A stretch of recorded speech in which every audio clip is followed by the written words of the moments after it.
सबसे बड़ी खबर यह है कि अमिताभ बच्चन को हो गई है चीनी बीमारी। जी हाँ दोस्तों, बस यही नहीं, इसके अलावा बॉलीवुड के अन्य भी ऐसे एक्टर्स हैं जिन्हें चीनी बीमारी हो चुकी है और इन्हीं सब खबरों की जानकारी आज आपको देखने को मिलेगी। लेकिन सबसे पहले हम चीनी बीमारी के आंकड़े देख लेते हैं। दोस्तों, देश में अब तक 8,49,000 केसेस हो चुके हैं और इसी के साथ देश में शनिवार को 19,981 लोग स्वस्थ हुए। वहीं पिछले 24 घंटे में 27,754 लोग पॉजिटिव पाए गए। आगे बढ़ते हैं आज की खबरों की तरफ। आज देखेंगे अमिताभ और अभिषेक बच्चन को हुई चीनी बीमारी और साथ ही ऐश्वर्या राय और उनकी बेटी को भी हुई चीनी बीमारी। और साथ ही साथ अमिताभ बच्चन के बाद इस बॉलीवुड सितारे के परिवार में मां और भाई समेत 4 लोग भी आए वायरस की चपेट में। आगे देखेंगे आधार कार्ड के बिना नहीं बनेगा ये काम, सरकार ने दिया ये बड़ा फैसला। और आगे देखिए दोस्तों, सरकार का एक और बड़ा फैसला, अब हफ्ते में सिर्फ 5 ही दिन खुलेंगे ऑफिस और बाजार। और साथ ही साथ सितंबर तक मिलेगा फ्री गैस सिलेंडर, बस करना होगा ये काम। इन जरूरी खबरों को विस्तार से जानने के लिए बने रहिए हमारे साथ। लेकिन उससे पहले इस वीडियो को बनाने में मुझे बहुत मेहनत लगती है और इस मेहनत के लिए वीडियो को आप एक छोटा सा लाइक जरूर कर दें। चलिए दोस्तों, फटाफट से ले चलते हैं आपको हमारी आज की सबसे पहली खबर की तरफ। दोस्तों, दिग्गज अभिनेता अमिताभ बच्चन के बाद उनके बेटे अभिनेता अभिषेक बच्चन शनिवार को चीनी बीमारी से पॉजिटिव पाए गए। अमिताभ बच्चन और उनके बेटे अभिषेक बच्चन ने शनिवार रात सोशल मीडिया पर इसकी जानकारी दी। उन्होंने बताया कि उन्हें मुंबई के नानावती हॉस्पिटल में भर्ती कराया गया है। वहीं अभिनेत्री ऐश्वर्या राय बच्चन और उनकी 8 वर्षीय बेटी आराध्या बच्चन का एंटीजन टेस्ट रिपोर्ट पहले नेगेटिव आई थी, लेकिन अब सूत्रों के अनुसार ऐश्वर्या राय बच्चन और बेटी आराध्या बच्चन का भी टेस्ट पॉजिटिव आ गया है। दोस्तों, अगर इतने बड़े लोगों को भी इस बीमारी ने नहीं छोड़ा तो आप और हमारे जैसे आम लोगों का क्या होगा? आप इस बारे में क्या कहना चाहते हैं? बताइएगा हमें नीचे कमेंट में लिखकर। और अब जानिए सरकार का बड़ा फैसला, अब हफ्ते में सिर्फ 5 दिन ही खुलेंगे ऑफिस और बाजार। दोस्तों, लगातार बढ़ रहे महामारी संक्रमण को देखते हुए योगी सरकार ने एक बड़ा फैसला लिया है। सूत्रों के मिली जानकारी के मुताबिक अब सूबे में हफ्ते के 5 दिन ही कार्यालय और बाजार खुलेंगे। सोमवार से शुक्रवार तक ऑफिस और बाजार खोले जाएंगे, जबकि शनिवार और रविवार को सभी दफ्तर और बाजार पूरी तरह से बंद रहेंगे। गौरतलब है कि योगी सरकार ने शुक्रवार की रात से सोमवार सुबह 5 बजे तक 55 घंटे का लॉकडाउन लगाया है और अब ये नियम आगे भी जारी रहेगा। बंदी के दौरान सिर्फ आवश्यक सेवाएं जारी रहेंगी। आपको बता दें दोस्तों, उत्तर प्रदेश में महामारी के पिछले 24 घंटे में कुल 1,403 केसेस मिले हैं और उत्तर प्रदेश में संक्रमितों की कुल संख्या 35,092 पर पहुंच गई है। वहीं अब तक उत्तर प्रदेश में कुल 913 लोगों की वायरस से मौत हो चुकी है। अब जानिए दोस्तों, आपको क्या लगता है ये चीनी बीमारी कब तक देश से चली जाएगी? हमें नीचे कमेंट करके जरूर बताएं। और दोस्तों, इस चैनल पर हम आपको देश और दुनिया भर की सबसे बड़ी खबरें सबसे पहले और हर दिन बताते हैं। अगर आपको भी ये खबरें अपने मोबाइल पर हर दिन चाहिए तो इस चैनल को नीचे दिए गए इस लाल बटन को दबाकर सब्सक्राइब कर दें और साथ ही साइड में दिए गए इस घंटी के बटन को दबाकर ऑल पर क्लिक कर दें। और अब जानिए आधार कार्ड के बिना नहीं होंगे ये काम, सरकार की जरूरी गाइडलाइंस। दोस्तों, इस महीने से सरकार ने आधार को लेकर नई गाइडलाइंस जारी की है, जिसमें इनकम टैक्स रिटर्न के अलावा कर्मचारी भविष्य निधि संगठन यानी ईपीएफओ में भी खाते से आधार को जुड़वाना आवश्यक कर दिया गया है।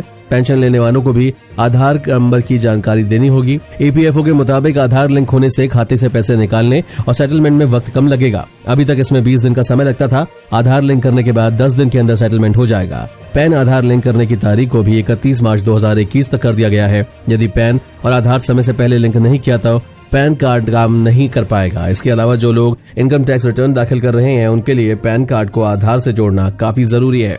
और अब जानिए अमिताभ बच्चन के बाद अनुपम खेर के परिवार में भी मां और भाई समेत 4 लोग पॉजिटिव पाए गए। जी हाँ दोस्तों, बॉलीवुड के महानायक अमिताभ बच्चन और उनके बेटे अभिषेक बच्चन के पॉजिटिव पाए जाने के बाद इसी बीच अभिनेता अनुपम खेर की मां और भाई समेत परिवार के 4 लोग भी चीनी बीमारी से संक्रमित पाए गए हैं। ये जानकारी खुद अनुपम खेर ने ट्वीट करके दी है। उन्होंने वीडियो शेयर की है जिसमें बताया गया कि कुछ दिनों से उनकी मां दुलारी की तबीयत खराब थी, उन्हें भूख नहीं लग रही थी और वो सोती रहती थी। डॉक्टर की सलाह पर उन्होंने अपनी मां का ब्लड टेस्ट करवाया जिसमें सब ठीक निकला। बाद में सीटी स्कैन करवाया और फिर हल्के चीनी वायरस पॉजिटिव की पुष्टि हुई। अनुपम ने बताया कि उनकी मां को कोकिलाबेन अस्पताल में एडमिट किया गया है। इस बारे में बीएमसी को भी सूचना दे दी गई है और अब उनके घर को सैनिटाइज किया जाएगा। अनुपम ने लोगों से भी यही अपील की कि वो अपने माता पिता का ख्याल रखें और उन्होंने डॉक्टर्स की भी तारीफ की जो दिन रात लोगों के लिए काम कर रहे हैं। इस वीडियो को देखते रहिए दोस्तों, क्योंकि आगे आने वाला है सितंबर तक मिलेगा फ्री गैस सिलेंडर, बस करना होगा ये जरूरी काम। उससे पहले जानिए अमिताभ बच्चन को चीनी बीमारी होने के बाद सरकार ने किया घर को सील। जी हां दोस्तों, अमिताभ बच्चन के चीनी बीमारी से पॉजिटिव होने की खबर से बॉलीवुड में हड़कंप मच गया और सोशल मीडिया पर उनके फैंस काफी चिंतित दिखाई दिए। इसके बाद पीएमसी की एक टीम भी अमिताभ बच्चन के बंगले जलसा पर पहुंच चुकी है ताकि घर को पूरी तरह सैनिटाइज और सील किया जा सके। बीएमसी के अधिकारी परिवार के सदस्यों और स्टाफ के कॉन्टैक्ट्स के बारे में भी जानकारी ले रहे हैं ताकि पता लगाया जा सके कि अमिताभ बच्चन या अभिषेक कहां से संक्रमित हुए हैं। और इसी के साथ आपको बता दें, बीएमसी के अधिकारी पूरे स्टाफ से बातचीत करेंगे। इस बीच महाराष्ट्र के स्वास्थ्य मंत्री राजेश टोपे ने अमिताभ और अभिषेक बच्चन की तबीयत के बारे में कहा कि उनकी तबीयत पूरी तरह से स्थिर है और चिंता की कोई बात नहीं है। उन्होंने बताया कि अमिताभ बच्चन के संपर्क में पिछले 10 दिनों में आए सभी लोगों को टेस्ट कराए जाने की बात कही है और अमिताभ बच्चन के घर को बीएमसी ने कंटेनमेंट जोन घोषित कर दिया है। और अब जानिए दोस्तों, एक बड़ी छापेमारी, दिल्ली गाजियाबाद से 3 करोड़ 57 लाख कैश बरामद, हुआ बड़ा खुलासा। जी हां दोस्तों, प्रवर्तन निदेशालय ने दिल्ली एनसीआर में बड़ी कार्यवाही की है। इसके तहत कई टूर्स एंड ट्रैवल कंपनियों पर छापेमारी में 3 करोड़ 57 लाख रुपए की नकदी जब्त की गई है। छापेमारी कंपनियों के सीए पर भी की गई है और केंद्रीय जांच एजेंसी ने शनिवार को कहा कि विदेशी विनिमय प्रबंधन कानून के तहत 9 जुलाई को दिल्ली और गाजियाबाद में 8 ठिकानों पर छापेमारी की गई। ईडी के अनुसार छापेमारी की कार्रवाई कई टूर्स एंड ट्रैवल कंपनियों के निर्देशकों के घर और कार्यालय के अलावा उनके चार्टर्ड अकाउंटेंट के खिलाफ भी की गई और इस दौरान ईडी ने 3 करोड़ 57 लाख रुपए नकद और कुछ आपत्तिजनक दस्तावेज और डिजिटल रिकॉर्ड जब्त किए हैं। ईडी ने कहा कि उसे इस बात की सूचना मिली थी कि ये कंपनियां विदेशियों को ई वीजा सेवाएं प्रदान करने के नाम पर पेमेंट गेटवे के जरिए विदेश से गलत तरीके से धन प्राप्ति कर रही थी। एजेंसियों ने कहा कि शुरुआती जांच में ये बात सामने आई है कि ऐसी 2 कंपनियों को विदेशियों के भारतीय ई वीजा की प्रोसेसिंग के लिए विदेश से 200 करोड़ रुपए मिले हैं। आगे देखेंगे दोस्तों, चीन में नहीं बनाएगा एप्पल अपना फोन, अब जल्द आएगा भारत, चीन के उड़े होश। और उससे पहले जान लीजिए कि सितंबर तक मिलेगा फ्री गैस सिलेंडर, बस करना होगा ये जरूरी काम। दोस्तों, केंद्रीय मंत्रिमंडल ने प्रधानमंत्री उज्ज्वला योजना के 7 करोड़ से अधिक लाभार्थियों को मुफ्त सिलेंडर देने की सुविधा अवधि को सितंबर तक बढ़ाने की मंजूरी दे दी है और इस फैसले से गरीबों, कर्मचारियों, कारोबारियों और किसानों को राहत मिलेगी। महामारी संकट को देखते हुए उज्ज्वला योजना के तहत गैस सिलेंडर लेने वाली 7.4 करोड़ महिलाओं को 3 सिलेंडर और मुफ्त देने का ऐलान किया गया है। प्रधानमंत्री नरेंद्र मोदी की अध्यक्षता में हुई मंत्रिमंडल की बैठक के बाद बुधवार को सूचना एवं प्रसारण मंत्री प्रकाश जावड़ेकर ने कहा था कि ऐसा जरूरी नहीं है कि हर महीने एक सिलेंडर की जरूरत सभी को पड़े। ऐसे में हर महीने एक सिलेंडर के हिसाब से अब सितंबर तक 3 सिलेंडर मुफ्त देने की सुविधा बढ़ा दी गई है। मंत्री ने कहा कि इस योजना के तहत 3 महीने और मुफ्त सिलेंडर देने पर 13,500 करोड़ रुपए का खर्च आएगा। अब जानिए, कृष्णा और भारती अब नहीं दिखेंगे कपिल शर्मा के शो में, कॉमेडियन ने बताई ये बड़ी वजह। दोस्तों, खबर आ रही है कि कपिल शर्मा शो के परफॉर्मर कृष्णा अभिषेक और भारती सिंह कुछ नया करने वाले हैं और इसलिए अब वो कपिल शर्मा शो में नहीं दिखाई देंगे। कृष्णा ने एक पोस्ट शेयर की जिसमें उन्होंने खुलासा किया कि वो भारती सिंह के साथ अपना एक नया शो लॉन्च करने वाले हैं। ये शो भी कॉमेडी का डोज दर्शकों तक पहुंचाएगा। दोनों की जोड़ी एक बार फिर दर्शकों को अलग अंदाज में हंसाने की कोशिश करेगी। कृष्णा ने सोशल मीडिया पर अपने शो का फर्स्ट लुक भी जारी किया है। बता दें कि कृष्णा अभिषेक द कपिल शर्मा शो में सपना के किरदार में नजर आते रहे हैं। वहीं भारती भी कपिल के शो में कई बार कई किरदार निभाती हुई दिखाई दी हैं। कृष्णा के इस नए शो में कॉमेडियन मुजीब भी नजर आने वाले हैं। ये तीनों ही इससे पहले भी कुछ शोज में एक साथ नजर आ चुके हैं। भारती और कृष्णा का यह नया शो भारती के पति और राइटर हर्ष लिम्बोदिया का प्रोडक्शन हाउस बना रहा है। अब जानिए, चीन में नहीं बनाएंगे एप्पल अपना फोन, अब जल्द आएगा भारत, चीन के उड़े होश। जी हाँ दोस्तों, भारत और चीन तनाव के बीच एक बड़ी खबर आ रही है। ताइवान की कंपनी फॉक्सकॉन भारत में अपनी फैक्ट्री को और बड़ा करने की तैयारी में है, जो चेन्नई के पास पेरुबंदर में स्थित है। इसके लिए कंपनी करीब $1 करोड़ यानी लगभग 7,500 करोड़ रुपए निवेश करने की सोच रही है। इसी के साथ बता दें, यहाँ ताइवान की एक कॉन्ट्रैक्ट मैन्युफैक्चरर कंपनी एप्पल के आईफोन असेंबल करती है। कंपनी के इस कदम को ऐसा देखा जा रहा है कि एप्पल अपना प्रोडक्शन चीन से शिफ्ट करने की सोच रहा है, क्योंकि चीनी वायरस की वजह से पहले ही बीजिंग और वॉशिंगटन के बीच ट्रेड वॉर छिड़ा हुआ है। एक सूत्र ने न्यूज एजेंसी रॉयटर्स को बताया कि एप्पल की तरफ से इसके क्लाइंट से रिक्वेस्ट की गई है कि वो अपना प्रोडक्शन चीन से बाहर कहीं शिफ्ट करें और उसका असर देखने को भी मिल रहा है। अब जानिए, 26 जुलाई को पीएम मोदी करेंगे यह बड़ा ऐलान, जानिए विस्तार से। दोस्तों, प्रधानमंत्री नरेंद्र मोदी ने जुलाई महीने के आखिरी रविवार यानी 26 जुलाई के लिए मन की बात के तीसरे चरण की श्रृंखला में लोगों से सलाह मांगी है। उन्होंने कहा कि जो भी इस मन की बात के लिए कोई सलाह देना चाहते हैं तो विभिन्न माध्यमों से वो दे सकते हैं। एक अन्य ट्वीट में प्रधानमंत्री ने कहा कि मन की बात के लिए इनपुट देने के लिए कई साधन हैं। आप 1800-117800 डायल करके अपना मैसेज रिकॉर्ड कर सकते हैं। इसके साथ ही नमो ऐप के जरिए अपने विचार साझा कर सकते हैं। साथ ही MyGov पर भी अपनी सलाह दे सकते हैं। लोगों के सलाह मशवरे जानने के बाद ही प्रधानमंत्री मोदी 26 जुलाई को बड़ा ऐलान कर सकते हैं। यह ऐलान सभी के विचारों को ध्यान में रखते हुए होगा। इसी के साथ आगे देखेंगे दोस्तों, पहली बार मास्क पहने नजर आए अमेरिकी राष्ट्रपति डोनाल्ड ट्रंप, जानिए इसके पीछे क्या रहा कारण। दोस्तों, अब जानिए, इस बैंक में है अगर आपका खाता तो ध्यान से सुन लीजिए, हो गया है बहुत बड़ा घोटाला, आपको हो सकता है बहुत बड़ा नुकसान।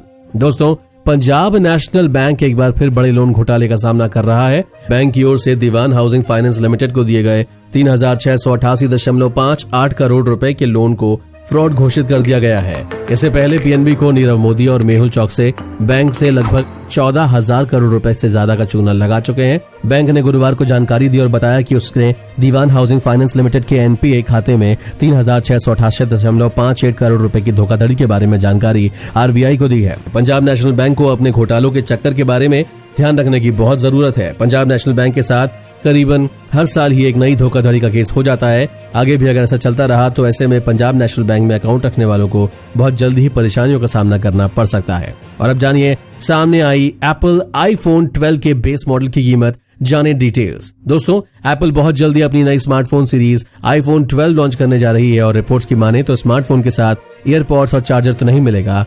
अब नई रिपोर्ट में आईफोन 12 सीरीज के बेस मॉडल की कीमत का खुलासा किया गया।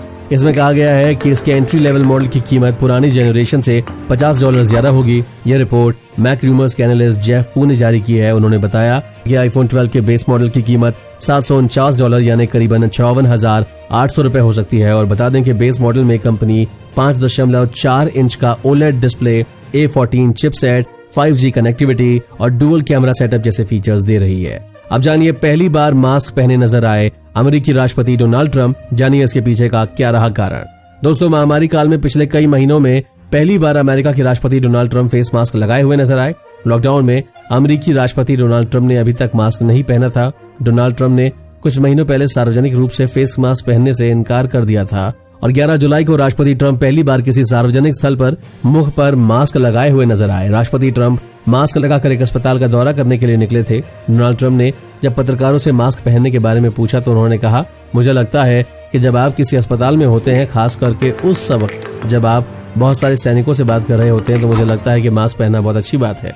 डोनाल्ड ट्रंप ने वॉल्टर रीड की अपनी यात्रा से ठीक पहले वाली व्हाइट हाउस में संवाददाताओं से ये बात कही थी। और अब जानिए तारक मेहता का उल्टा चश्मा की शूटिंग हुई शुरू, डायरेक्टर ने शेयर की फोटो। दोस्तों, टीवी के पॉपुलर सीरियल तारक मेहता का उल्टा चश्मा की शूटिंग शुरू हो गई है। इस बात की जानकारी शो के प्रोड्यूसर असित कुमार मोदी ने दी। असित ने शो के दोबारा शुरू होने को लेकर कहा कि 10 जुलाई से तारक मेहता का उल्टा चश्मा की शूटिंग दोबारा शुरू हो जाएगी और जल्द ही ये टीवी स्क्रीन पर भी प्रसारित होगी। कृपया हमारे लिए प्रार्थना करें, जैसे आप पिछले कई सालों से हमारी पूरी टीम के लिए प्रार्थना कर रहे हैं। हम भी आपके स्वास्थ्य और खुशी के लिए प्रार्थना करेंगे। हमने सेट पर वापस लौटने के लिए बहुत हिम्मत जुटाई है। और आगे देखिए दोस्तों, यूनिवर्सिटीज देंगी परीक्षा में शामिल न होने वाले स्टूडेंट्स को दूसरा मौका, सरकार का है आदेश।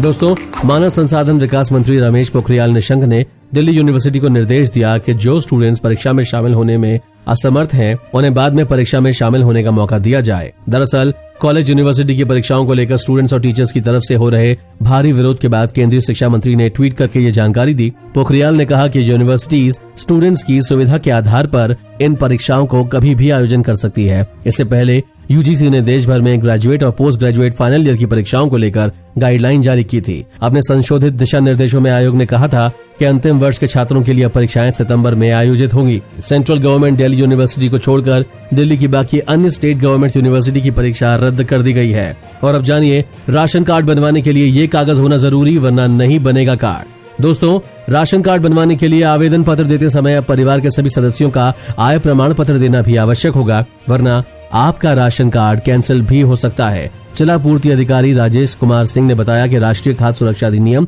2013 के अंतर्गत जारी होने वाले राशन कार्ड के लिए आवेदन करने के लिए परिवार के सभी सदस्यों के तहसीलदार द्वारा प्रदत्त आय प्रमाण पत्र प्रस्तुत करना आवश्यक है। नगरीय क्षेत्र में जिन आवेदनकर्ताओं की वार्षिक आय 3 लाख रुपए से अधिक और ग्रामीण क्षेत्र में आवेदनकर्ताओं की वार्षिक आय 2 लाख रुपए से अधिक है, उनके आवेदन खुद ब खुद निरस्त हो जाएंगे। आवेदन पत्र के साथ दिए जाने वाला आय प्रमाण पत्र राशन कार्ड के लिए किए गए आवेदन की तिथि से 1 वर्ष के अंदर जारी किया हुआ होना चाहिए।